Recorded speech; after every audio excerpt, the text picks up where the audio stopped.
Last night was the best game Lamar Jackson has ever played, and considering he's Superman and a former league MVP, that says something about something. Jackson put on his cape and saved the Baltimore Ravens at home, down 19 in the second half against the Indianapolis Colts. Baltimore was defunct until Jackson put on an absolute show. The field was epic. The nuggets of domination, staggering. 442 yards, 4 touchdowns, a couple of two-point conversions. First quarterback ever to complete 85% of his passes in a 400-yard game. First quarterback ever to have a 400-yard passing game, 4 touchdown passes, 0 interceptions, and rush for at least 50 yards. Jackson told me on Friday on my SiriusXM radio show that he still feels underappreciated as a thrower. And we told you Friday on Time to Shine that the over on passing yards was the prop bet of week number 5. I mean, look at this. Just stare at this. He's outperforming actual teams on offense this year. And remember, there's important perspective here. No J.K. Dobbins, no Gus Edwards, no Ronnie Stanley. This cat is special. Lamar Jackson is Superman and a superstar. And the reason Baltimore is 4-1. Gruden resigned as a Raiders coach on Monday night, and this was the only conclusion and only outcome. He resigned hours after a New York Times report detailed how Jon Gruden frequently used racist, anti-gay, and anti-women language in emails over a lengthy 7-year span.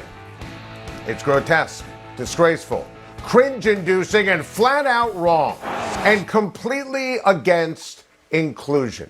Think about the weight of what he wrote on those emails.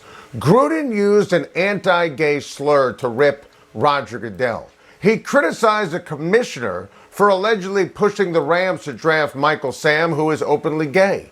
Think about how awful that is, and then the fact that Gruden was coaching the NFL's openly gay player in Carl Nassib. Just terrible. Gruden criticized the league's efforts to reduce concussions. He criticized the league on their efforts of reducing concussions.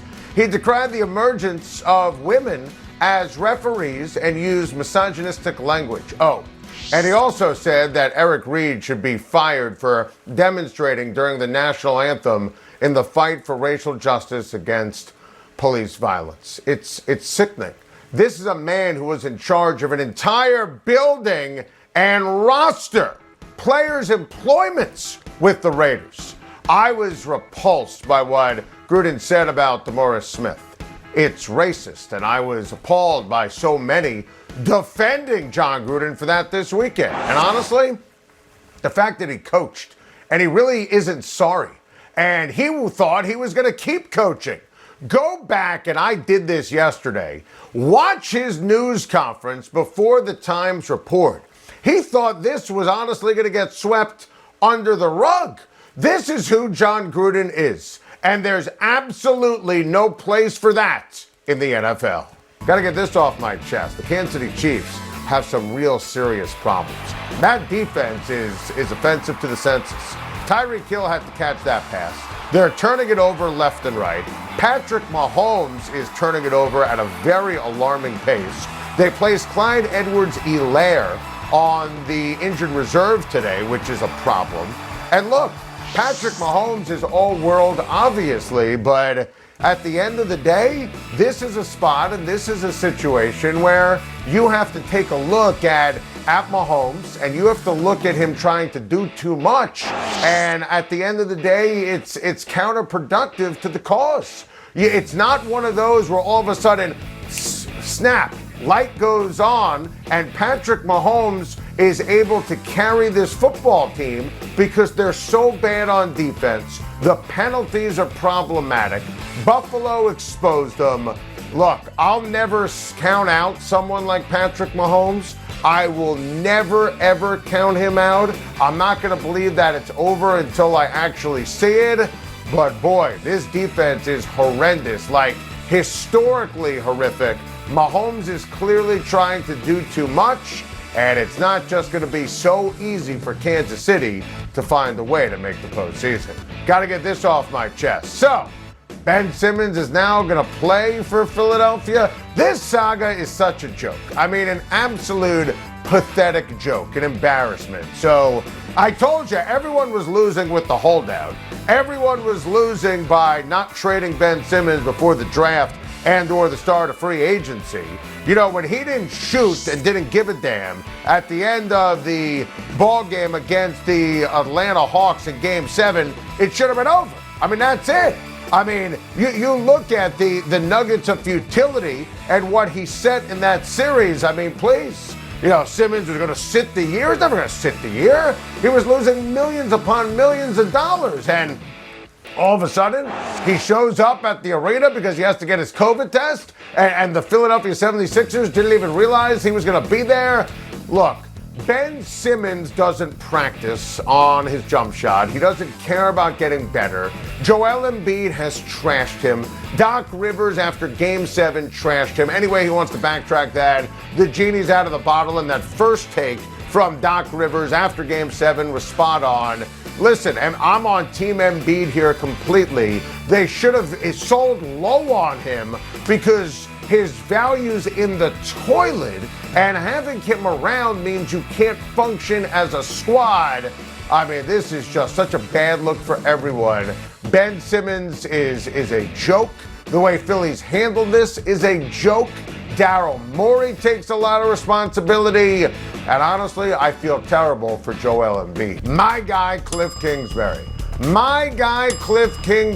Expertly guided the Cardinals to their 5th win of the season. My guy, Cliff Kingsbury, is undefeated. The Cardinals are the NFL's lone unbeaten team. And to me, this was another signature win for my guy, Cliff Kingsbury.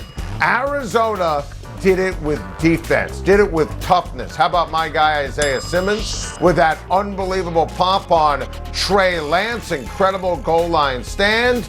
That was incredible. Look at what they did on 4th down going up against San Francisco. And remember, my guy Cliff Kingsbury lost against my guy Kyle Shanahan in December last year when Shanahan was playing his 3rd-string quarterback and had a ton of injuries, and my guy Cliff Kingsbury, trying to make the playoffs, needed to show he could beat my guy Kyle Shanahan. Needed to show he could beat my guy Sean McVay. He did it in consecutive weeks. The style of the fight to me was a big deal. My guy, the undefeated Cliff Kingsbury. At number 4, my guy Davante Adams. What a game for my guy Davante Adams. 11 receptions, 206 yards, and a touchdown. It's the first 200-yard game of my guy Davante Adams' career. And how about the season so far for my guy Davante Adams? Leading the NFL, targets, receptions, and yards. And I wanted to make sure we highlighted Davante Adams for his genius because, you know, you think of the Packers and the Bengals, and obviously the missed field goals, that's the big story. Aaron Rodgers, my guy Aaron Rodgers, to my guy Randall Cobb. That was a ridiculously amazing throw. But don't let my guy Davante Adams, his genius, fly under the radar. For a hot second, Cooper Kupp was the number 1 receiver in the NFL. Make no mistake, it's my guy Davante Adams. At number 3, my guy Tom Brady. My guy Tom Brady had arguably one of the greatest single games in NFL history on Sunday. Arguably the greatest game for my guy Tom Brady in his GOAT's greatest of all time career. 411 yards, 5 touchdowns, 0 interceptions. My guy Tom Brady's first career game of 400 yards and 5 touchdowns. He's 44 years old. Are you kidding me? That was an absolute thing of beauty.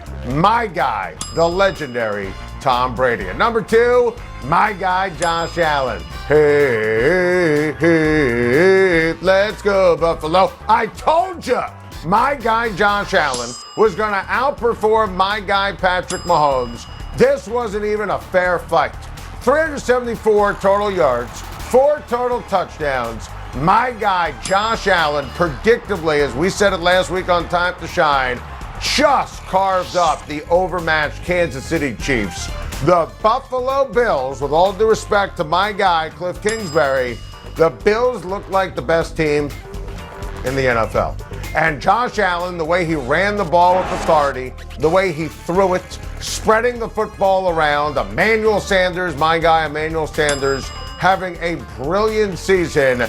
Look, my guy Josh Allen, this was a big deal. What did he tell me on my SiriusXM radio show? They want home field advantage throughout in lovely Western New York, beating Kansas City on the heels of Championship Sunday last year. That was everything. Another masterpiece from my guy, Josh Allen.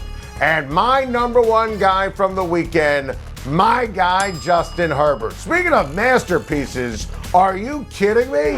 My guy, Justin Herbert, leading the Chargers to a thrilling comeback win against the Browns. My guy, Justin Herbert, a career-high 398 yards, 4 touchdowns. My guy, Justin Herbert, is playing like the MVP of the league. The numbers are incredible.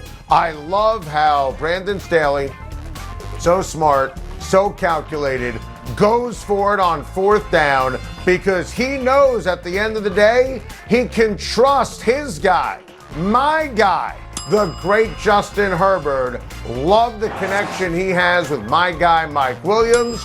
This was a big deal against a tremendous Browns team at home. I think that is a big thing in terms of developing fans for the LA Chargers. A galaxy of stars, as Brandon Staley pointed out, on that roster. No one bigger, no one better than my guy. We called it before the draft. My guy, Justin Herbert. Thank you for watching. Please like and subscribe, and don't forget to hit the bell for more videos.